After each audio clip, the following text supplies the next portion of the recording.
Good day everyone! Now we're going to tackle a new topic. Our topic for today is all about teaching method. But first, is any one of you familiar with the word teaching or method? Okay, let's define what is teaching method. Teaching method is a strategy used to convey information for students to learn. It can vary from institution to institution.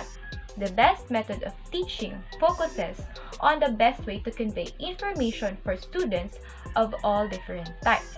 Meaning to say, teaching method is a strategy used by the teacher to convey information or knowledge for students to learn.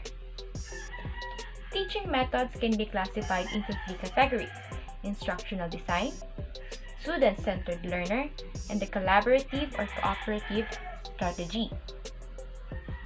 When we say instructional design, it is a teacher-led or teacher-centered approach. The teacher is the one who delivers the information to the students. That means their focus is on the progress of teaching style. It can be considered as a traditional way of teaching. The second one is the student-centered learner or the learner-directed approach.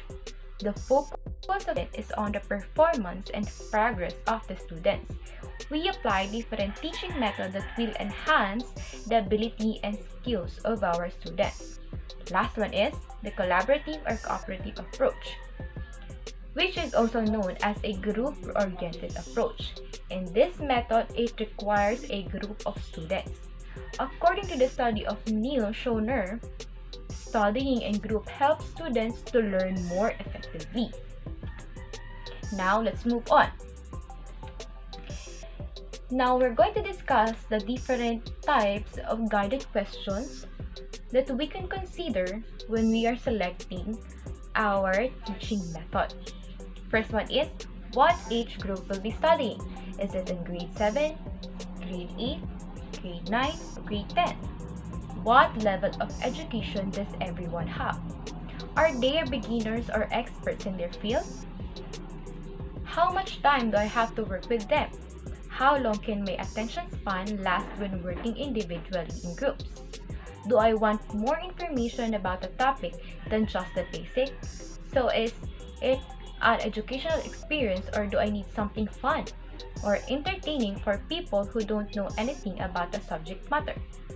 Those are the guided questions that can help us in selecting our teaching strategy. So, there are four broad types of teaching method. The first one is instruction, the instructor or teacher-centered method. The teacher casts himself or herself in the role of being a master of the subject matter. The teacher is looked upon by the learners as an expert or an authority. Learners are presumed to be passive and copious recipients of knowledge from the teacher, meaning to say, the authority is on the teacher. It is a traditional style of teaching. It is where the focus is on the teacher alone, because the teacher is the one who convey and deliver the information. Next one is the learner-centered method. The teacher, instructor, is both a teacher and a learner at the same time. The teacher also learns new things every day, which she didn't know in the process of teaching. Meaning to say, the focus is on the students, but at the same time, the teacher also learns. In this approach, the teacher applies method that can have an interaction between the student and the teacher. In that way, the learner can share their thoughts, ideas, opinion on the specific topic or subject. The third one is the content-focused methods. The teacher and the learners have to fit into the content that is taught.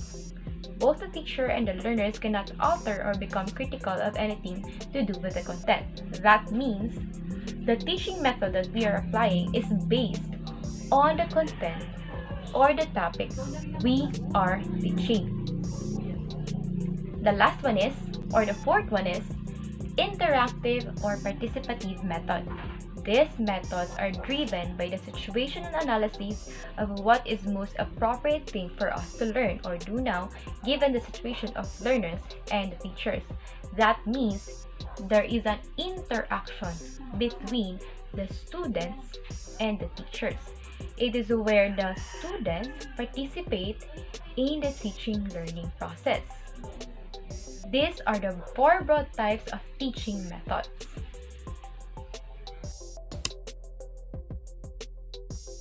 Okay, so good day everyone. Our next topic is all about the top 10 teaching strategies that you can use inside your classroom. And we're going to discuss the first 5 teaching strategies. And on top of our list is the modeling. Okay, so in modeling, after telling your students what to do, it is important that you show them exactly how to do it. Because regardless of how clear your directions are, it is a good idea that you demonstrate or you model to the students how you expected them to finish an assignment. Especially if you are teaching an elementary or high school students. Okay, so this type of teaching strategy will be beneficial to those students, especially to those students who are visual learners. For example, you're in a science lab and you want to do some science activity. So, before you ask your students to do their activity, you're going to model them, show them, or demonstrate them first the step-by-step process on how they're going to do their activity. Just like solving a math problem. Before you ask the students to solve the equations on the board, you will provide some examples on how to do or how to solve the equation, the step-by-step process on how to solve the equation before you actually ask them to answer or to solve the equation that you want them to solve. Okay, so it is always important that you demonstrate first the things that you want the learners to do or to achieve. Okay, so that is the modeling. Okay, so our next teaching strategies is to address mistakes or addressing mistakes. So, why do you think it is important that we address mistakes or we address those mistakes that we have made or we have done? Why? It is because if we do not address those mistakes or if we do not correct the mistakes that we have done, it may be intentionally or unintentionally, if we do not address those, our students might believe that those mistakes are real or true. So, it is always important that we address those mistakes because our students might always practice those mistakes and we don't want that to happen because we are misleading these students. So, we need to address those mistakes. Also, we all know that some students always loved to address some mistakes. So, try to write a wrong word or a sentence with the wrong word in the board and you will see that there are some students who will going to address your mistakes. Also, if you're going to teach your students a new skill, try to give them an example with a mistakes on it or has a mistakes on it. And let your students to identify those mistakes and correct it for you. For example, try passing out an assignment in class. Then see what students are able to catch. Then have a discussion about why those mistakes might be wrong and see what your students can come up with.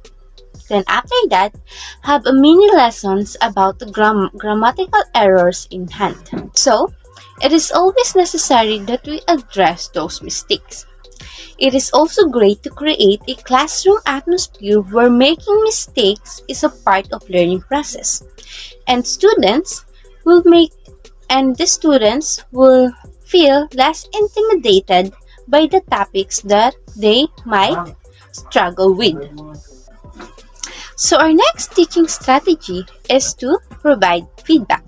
So it is always important that you provide feedbacks to the students because there are some instances that your students don't always know if they doing a good job or not. So you need to tell them that they do so. You need to regularly provide a written or verbal feedback in an individual or group assignments and make this a part of your classroom culture. Remember to provide a plenty of positive feedback to motivate your students. Provide a feedback where students has a room to grow or what students should do differently. Also, encouragement and feedback help the students to be inspired and motivated. Our fourth teaching strategy is cooperative learning. So, our students learn more if they are working together. And if you want your students to be a cooperative learner, you need to plan some activities that will enable them to work with one another or to work together. So, what is the benefits of working together or the cooperative learning? So, cooperative learning will help them to develop their critical thinking skills, their problem-solving skills, their communication skills, and the other 21st century skills. Our next teaching strategy is the experiential learning. So, we all know that the students learn by doing, so we need to create an experience that will let them to see the concepts in action. Just like the saying that your experience is your great teacher. Let your students to practice the concepts in a safe environment. Then, your students should reflect on that experience and let them discuss what they have learned from that experience. So, an example of an experiential learning or the classroom activities that you can do in an experiential learnings are the fun games, experiments, or simulations.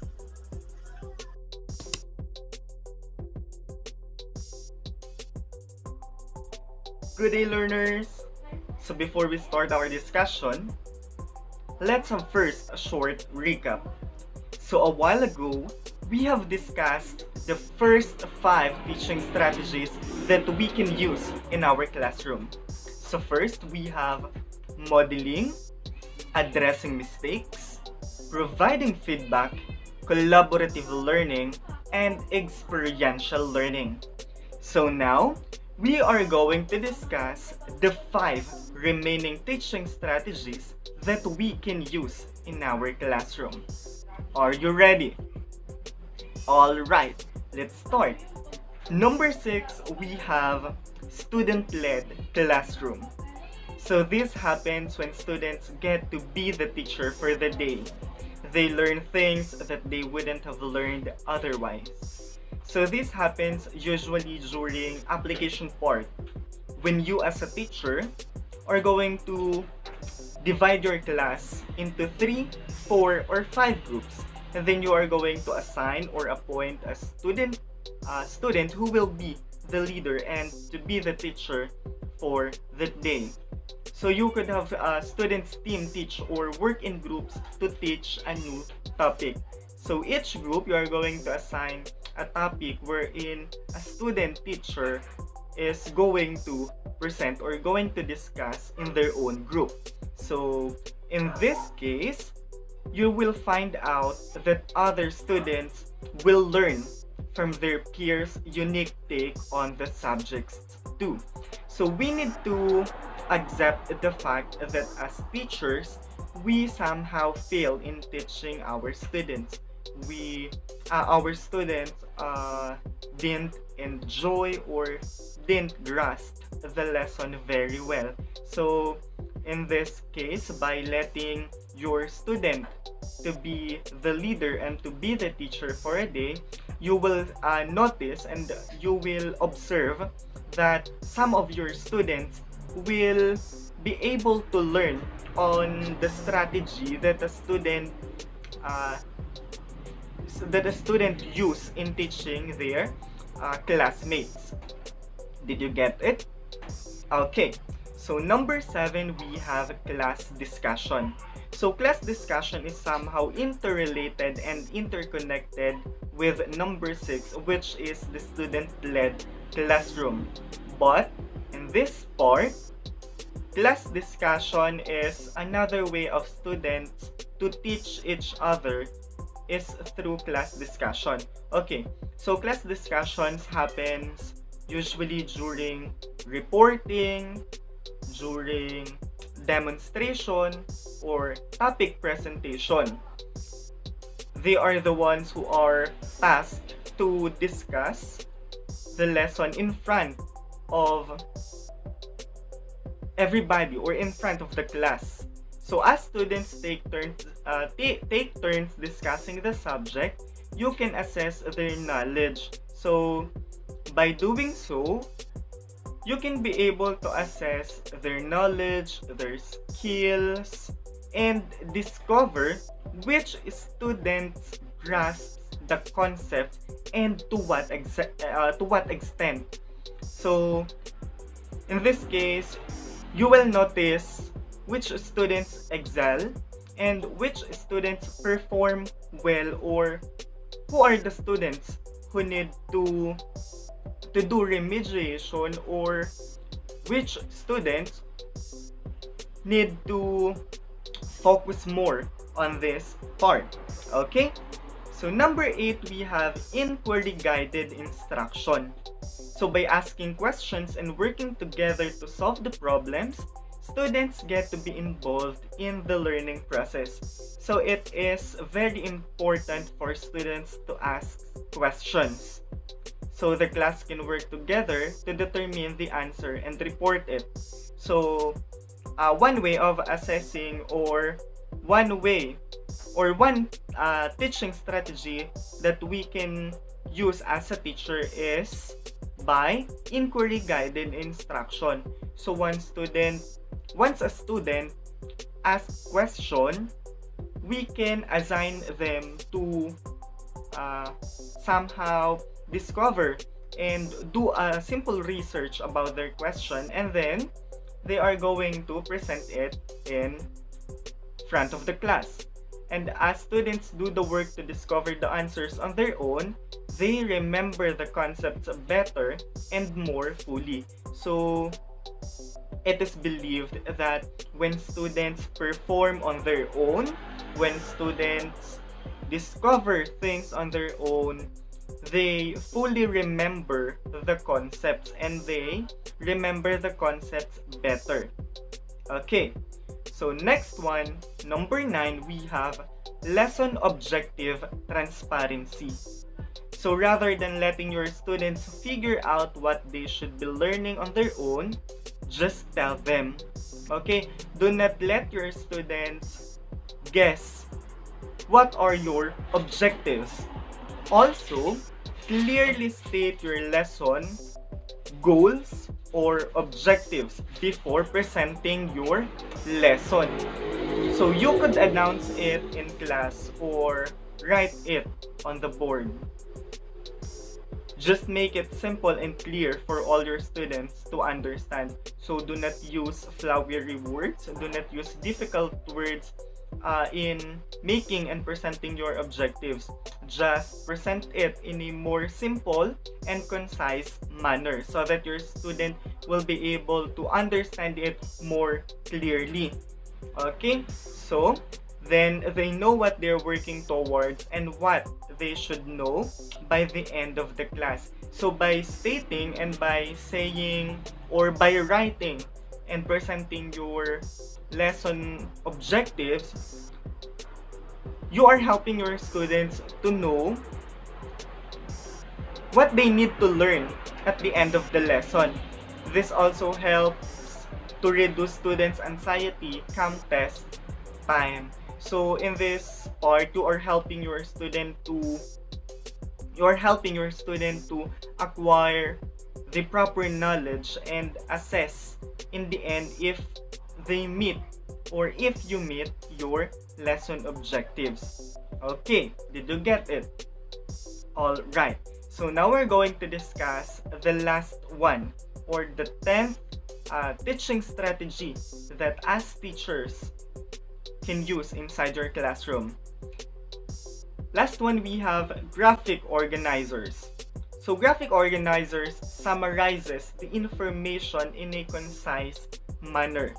So graphic organizers help us in presenting our topic, our lesson in a more proper, in a more clear and more concise way. So you see examples of this are flowchart, Venn diagram, web, tables, and many more. So by using flowchart, Venn diagram, web, tables, and many more, we are helping students get to see the information in a new light. Okay?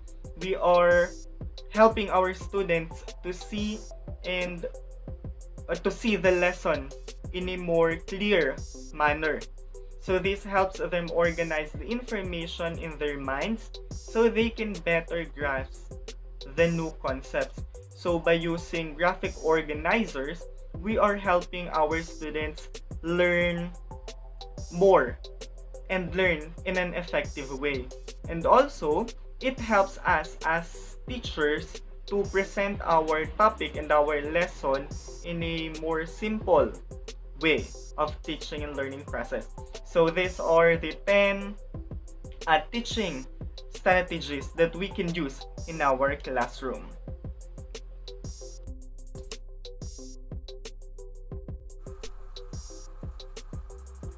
Hi students, I am Teacher Sai. Since you are done with the 10 teaching strategies used in your classroom, for instance, modeling, addressing mistake, providing feedbacks, collaborative learning, experiential learning, and so on and so forth. But this time, I will introduce 5 teaching methods for this year 2022. First, we have student-centered discussion. And next, making connection.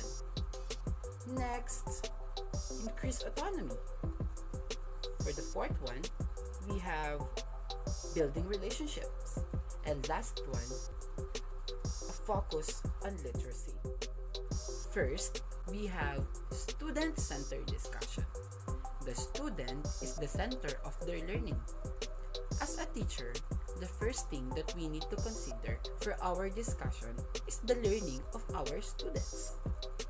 Our lesson should be focused on their learnings.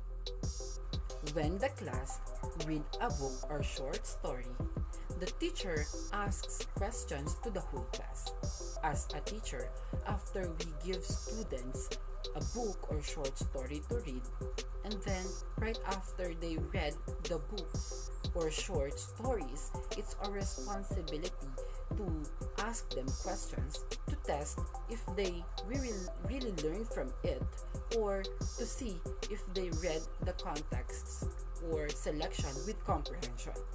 Remember, implementing student-centered discussion is fairly easy to do.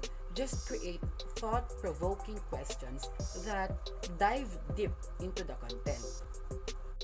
Next is making connections. It is absolutely essential that the teaching method you used help students make connections to their learnings.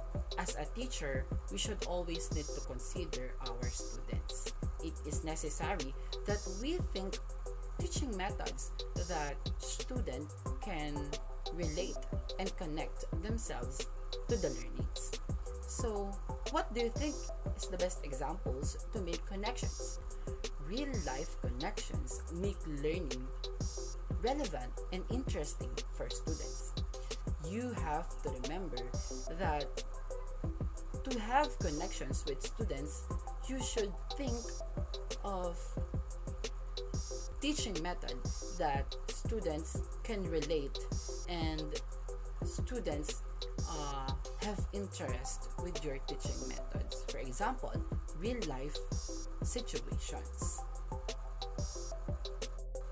Next is increase autonomy. It is important to tie learning to students' personal interests, permit the students to choose what research papers they want to do, and to choose which projects they want to explore. These teaching methods is focusing on the personal interest of students, giving permission students to choose what research topics that they want to do with their research papers, or choose what or which projects they want to explore is really fine, as long as they learn from it.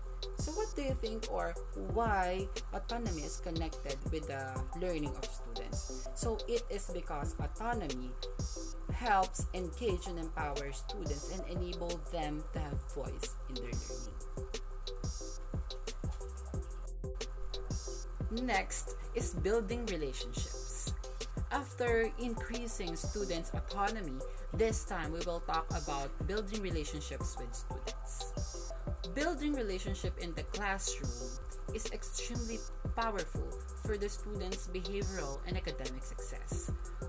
Some of the students, when teacher knew their names, it is actually a reward for them.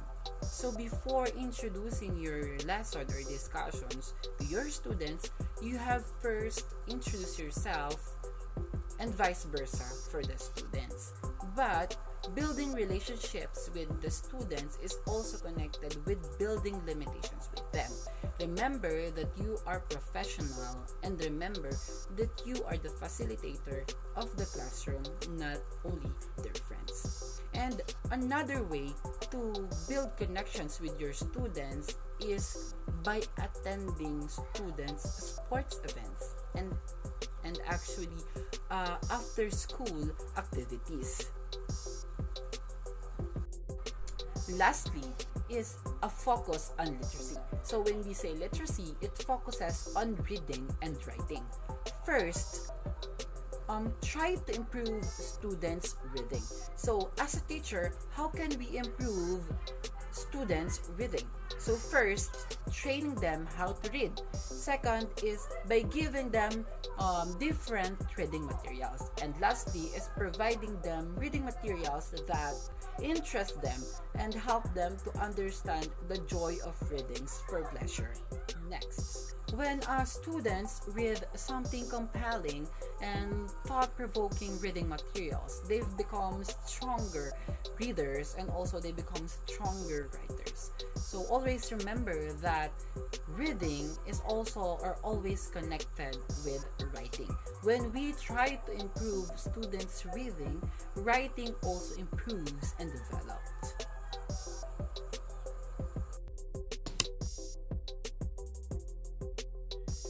There are two types of teaching method under the distance learning. So first is synchronous learning. It means that although you will be learning from a distance, you will virtually attend the class session each week at the same time as your instructor and classmates. So there will be a session. It means that there will be a session with your instructors and classmates. The second one is the class is a firm weekly time commitment that cannot be rescheduled. So it is a fixed the synchronous learning is a class the class which is a firm and it is scheduled already or cannot be postponed. So example of synchronous learning is in an online setting may include but are not limited to the following. So first is video conferencing or teleconferencing opportunities, live chatting, live streamed lectures or demonstrations that take place in real time. So examples of this is Zoom and Google Meet that are very useful by now so that the instructor can conduct their classes their classes even if it is virtually.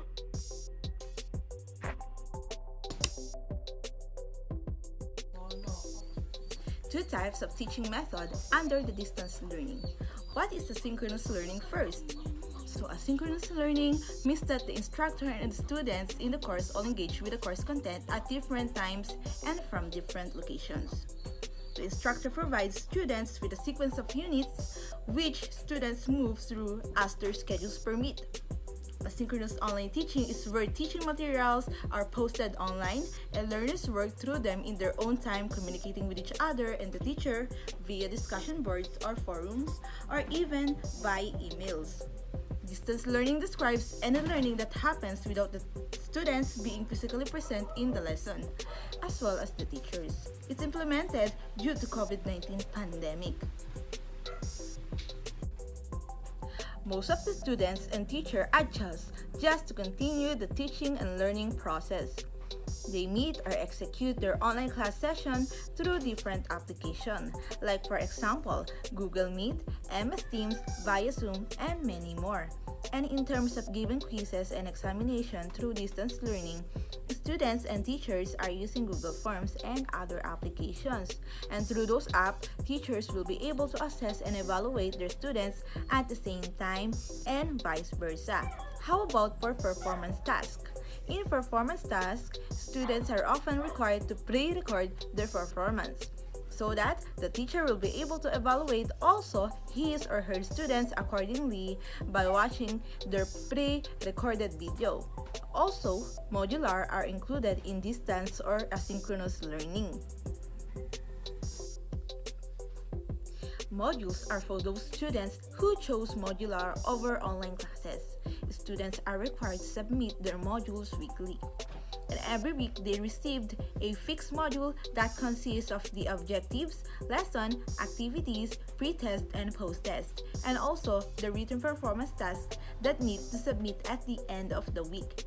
We also have the webinars, or the online execution of seminars. When we say webinars, it allows presenters to share documents of all kinds, including but not limited to voice notes, videos, presentations, and other documents with their attendees. The main purpose of webinars is to educate and engage an audience or students. As you can see, there are many ways to continue teaching and learning process, and any problem or social issue is not enough reason to stop promoting education.